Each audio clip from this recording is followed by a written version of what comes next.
Alien abductees of Reddit or people who have claimed to see a UFO. What's your story? 1997 Colorado Springs. Company. I was 8 years old. Playing in the sand volleyball court at the park down the street from my house. I was engrossed in my activity burying my collection of Happy Meal toys in the sand. And then digging them back out. Repeat. I was looking down. But decided suddenly that I needed to look up because the world around me had lost all sound. There was no longer any ambient noise. No traffic noise from the busy streets just a block over. No more dogs barking. No more birds chirping. I looked at the street that bordered the park. And that is when I saw it. It looked like a stealth bomber turned sideways, nose leading.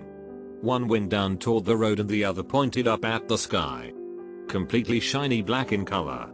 As tall as a house. Shaped like an arrowhead. It was cruising the street at 3 miles per hour. Just gliding over the road. I watched it for maybe 20 seconds. As soon as it had passed behind some two-story houses and out of my sight, I got my hearing back full force. I ran home with my piss-soaked pants and never spoke a word of it to anybody. Okay. I'm shitting my pants. I know a lot of people are cracking jokes about this, but in 1997, I lived in Monument. Company. 20 miles north of Colorado Springs. I saw this too. Except it was in the sky. Now. I lived right across from the Air Force Academy, so I was used to planes going overhead. But this black arrowhead-shaped object was moving far too slowly to be any type of Air Force plane. Both my mom and I watched it inch across the sky for about 30 seconds, literally. This thing was moving freakishly slow. I have no idea how it was able to stay aloft. Before either of us thought to grab a camera. By the time we got back outside, it was gone. To this day, the memory still brings chills. I can't say for sure what happened to me that night. But here is what I know. I was driving home for the weekend from school at Indiana University. It takes me about 2 hours to get home. And I left Bloomington around 10 p.m. At exactly 10:53 I am on a rural stretch of the 2-lane highway I take home. And I notice what appeared to be flashing lights behind me. I thought, great. I'm getting pulled over. So I turned onto the next country road about a quarter mile from where I noticed the lights. As the car came to a stop and I started to open my glove box to get out my registration and proof of insurance, the lights suddenly disappeared. And no car drove past. Now here is where the story takes a turn for the weird. And I am sure you guys will think I'm just making it all up, because it really does seem like something straight out of a typical UFO movie or story. The electronics in my car started to go haywire. The radio was randomly changing stations while the volume kept going up and down, while the dome light and headlights start to flicker and turn off and back on. This was at 10:56 p.m. I start thinking to myself that my battery must be failing. Or else I have a short somewhere in the electric system of my car. So I lean down to pop the hood so I can take a look at the battery. And that is the last thing I remember doing. The next thing I know, I open my eyes and see nothing but the night sky full of bright stars. It was a cold night and it seemed like I had never seen stars that bright in my life. I sat up and looked around. And I saw absolutely nothing. Nothing at all. I was in the middle of a field. Surrounded by corn stalks left over from the recent harvest. As I started to come to my senses, I started to freak out. Where am I? Why the F am I asleep in the middle of a field? Where the F is my car? I got up and started walking toward the distant headlights I could see from a road about half a mile away. When I got to the nearest intersection, I looked at the signs which read 350N and 50W. I was half a mile away from my car, which was just right off the main road. I started walking toward the headlights I could see on the main road. I can't say how long it took me to walk the half mile, but it couldn't have been more than 10 or 15 minutes. When I arrived at my car, all the lights were out, my battery had died. Which struck me as odd because I couldn't have been gone for that long. I looked at my phone, which was sitting on the passenger seat. And the time was 2:17 a.m. Over 3 hours had passed since I turned off onto the side road for the flashing lights behind me. I remember sitting in my car completely dumbfounded, wondering what the hell had just happened to me. After about half an hour of just sitting there, I remembered that my battery was dead, so I got on the phone and called AAA to come out and give me a jump. It took about an hour for them to get out to me since I was a good distance away from the nearest town, during which time I just sat in silence, running through the possible scenarios in my head concerning what had just happened. To this day I couldn't tell you what really happened to me that night. All I know is I can't think of any plausible explanation as to why I woke up over half a mile away from my car in the middle of a cornfield more than 3 hours after I had stopped. I have only shared this story with one other person, my uncle. I am sure people would either look at me like I'm crazy or they would call bullshit on the whole story. And I can't blame them. If somebody came to me with a story like that so closely mirrors the stereotypical encounter story, I probably wouldn't believe them either. I was on a wildfire just south of Dugway Proving Grounds in Utah. We were in fire rigs driving to the incident area. 4 trucks in close convoy. When we heard helicopters. 8 black military choppers escorted us in formation for like 10 miles. We assumed they were just doing drills and using us for fake target practice or something. A little while later we are parked and about to start hiking to the fire line when suddenly a thin column of smoke shoots probably about 200 feet into the sky. It was a good mile away, but the concussion was pretty significant when it hit us and the noise was still ridiculously loud. We thought it was probably no big deal. We knew we were near a strike zone.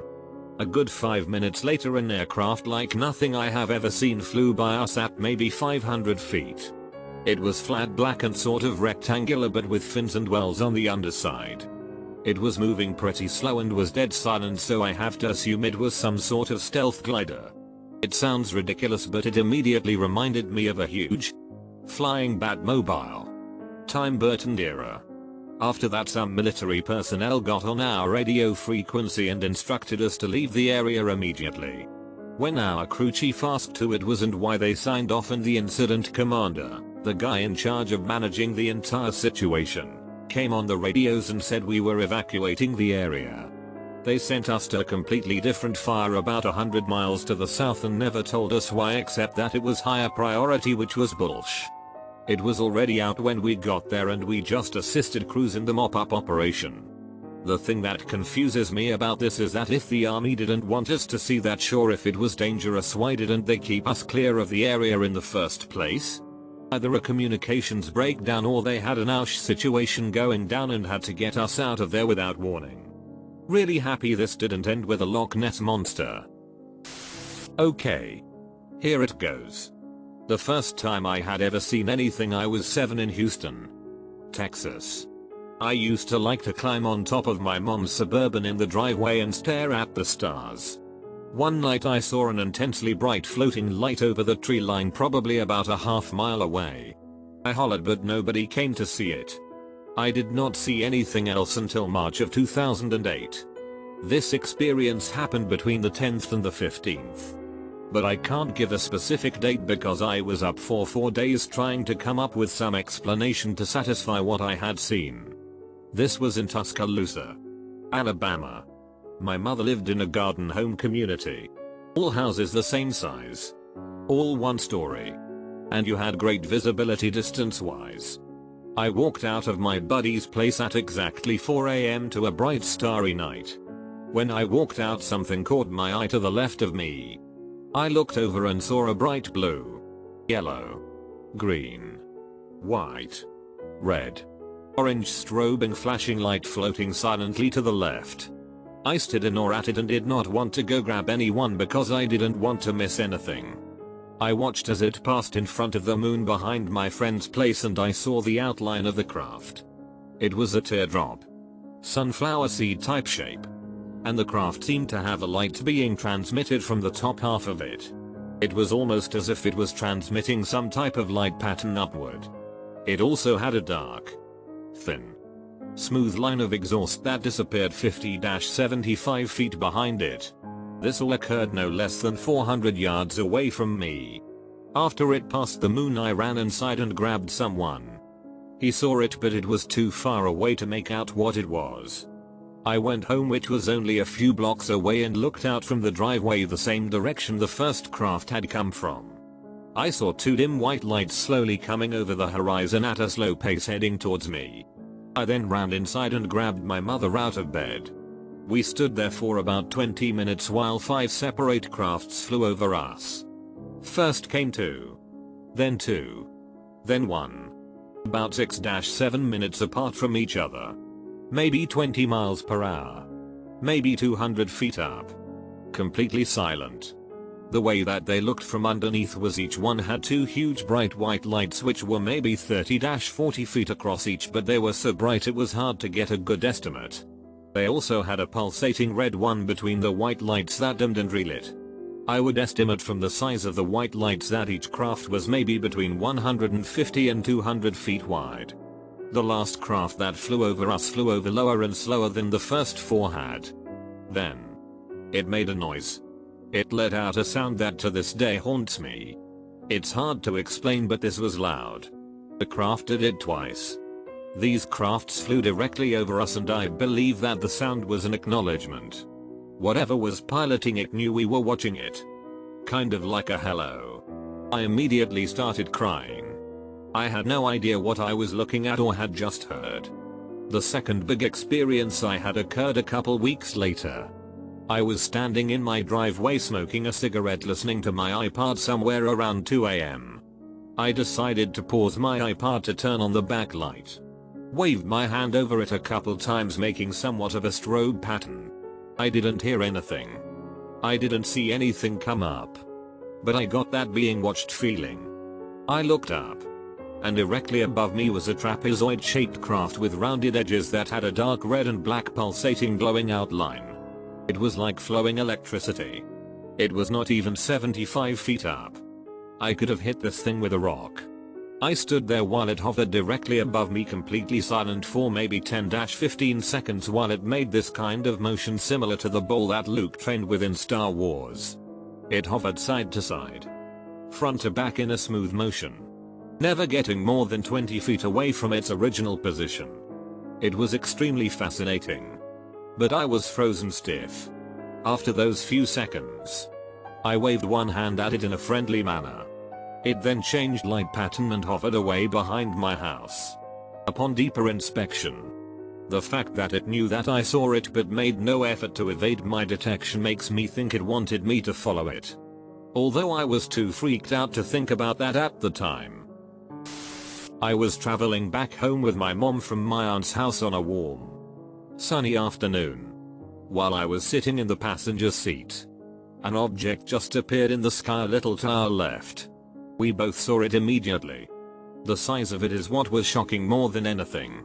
It had the classic saucer shape and was shining brightly because the sun was reflecting off of it. We continued driving down the road a few seconds, just admiring this craft, when all of a sudden we saw something I still don't believe to this day. It just vanishes. Disintegrates. Disappears. Whatever you want to call it. I looked back at my mom and I could tell by her expression she had seen the same thing. Since this sighting, I have always been interested in UFOs and the possibility of other life in our universe. This object in the sky was definitely not a helicopter, airplane, or a flock of geese. My mom and I still talk about the sighting we had and can't come up with a reasonable explanation as to what we saw that day. This is my UFO story and it is not a hoax or fabrication. Everyone always laughs at me when I tell this story. But that's fine. I know what I saw. Back in spring of 1997, a group of us neighborhood kids were looking up at the night sky observing the Hale-Bopp comet. I grew up hours from any major city, so the view was pretty clear. After a while we started to notice a red and a white dot circling around each other, making sudden movements in every direction. Like no aircraft I have ever seen or have ever seen since. At a certain point they merged into one craft, then shot out 3 smaller crafts. Although we couldn't tell whether it was a craft because they just appeared to be balls of light. This went on for a couple hours. Right before the lights disappeared, they accelerated at lightning fast speed into the darkness. We all went home terrified of what we saw. The next day on the front page of our small hometown paper it said it received several calls. The explanation they gave was that the local airport was testing aircraft. I'm sure how much I believe that story because of what I saw. To this day whenever I see my friends that were there that night we'll sometimes talk about it. None of us can be sure what we saw, but to this day none of us have ever seen anything like it.